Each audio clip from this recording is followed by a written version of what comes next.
of the Republic of South Sudan and on my own behalf, as the Minister of Gender, Child and Social Welfare, I would like to salute and recognize the IGAD Executive Secretary, all the Ministers of Gender, Women Affairs in the IGAD region, the ambassadors, and the technical teams, representative of the developmental partners, AU Envoy, UNDP, UN Women, and other representatives here. Distinguished ladies and gentlemen, I'm glad to inform you on the achievements made by South Sudan in the area of gender equality and women empowerment. Since its independence in the year 2011, the country has made achievement in the area of legal frameworks to protect the rights of women and girls in the country. South Sudan was able to develop its first national gender policy in the year 2013 with its implementing matrix. The first National Action Plan for UNSCR 1325 on women, peace and security in 2015. This NAP expired in the year 2020 and was reviewed the following year. The findings of the review recommended the following. It recommended the development of the second NAP, and it recommended also the implementation of the recommendations, which included costing.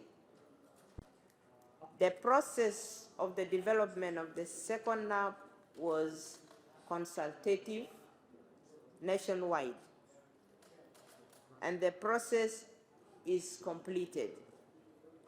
It is already costed, and we included also the monitoring and evaluation processes for easy monitoring of progress of implementation. Once passed by the Council of Ministers, it will be launched for implementation. Distinguished ladies and gentlemen, South Sudan has its own challenges as well.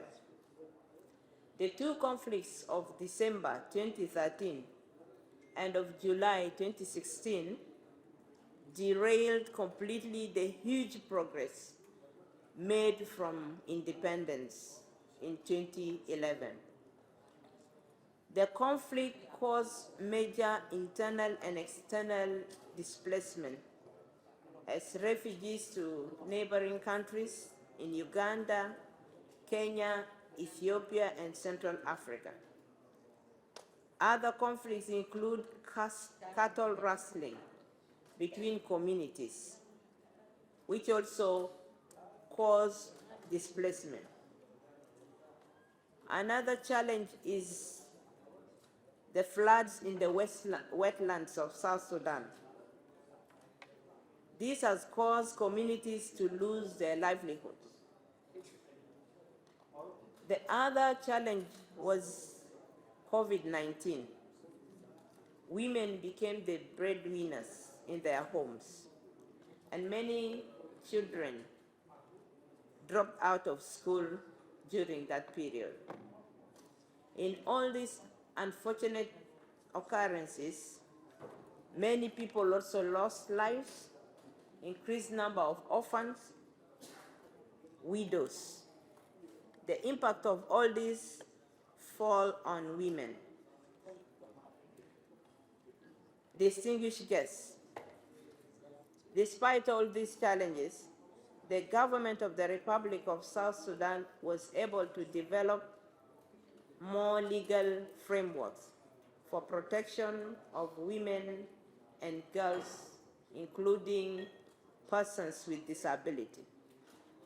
And this includes the anti-GBV bill, Women Empowerment Bill, and Women Enterprise Development Bill.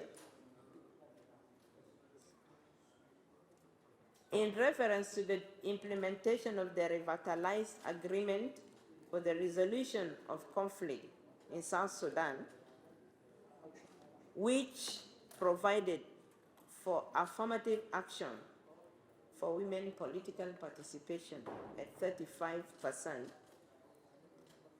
we are still facing challenges as we are not able to meet the threshold of 35%. Mechanisms to combat GBV and CRSV, the government of the Republic of South Sudan has established a number of one-stop centers. And we have special protection units in all police stations, established the GBV Juvenile Court for provision of services to the survivors. On SDG 5, South Sudan is working towards ending child marriage by 2030 and the AU Agenda 2063. This required a concerted effort from all, including communities and their leaders.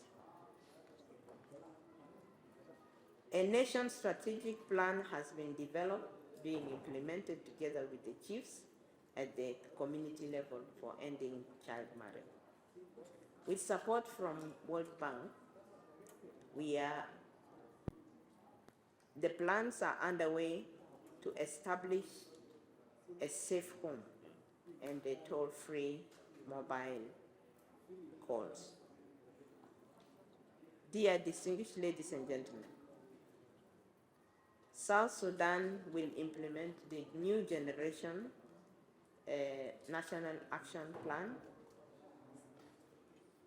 by IGAD in all alignment with the South Sudan's second National Action Plan 2022-2027. I thank you for listening.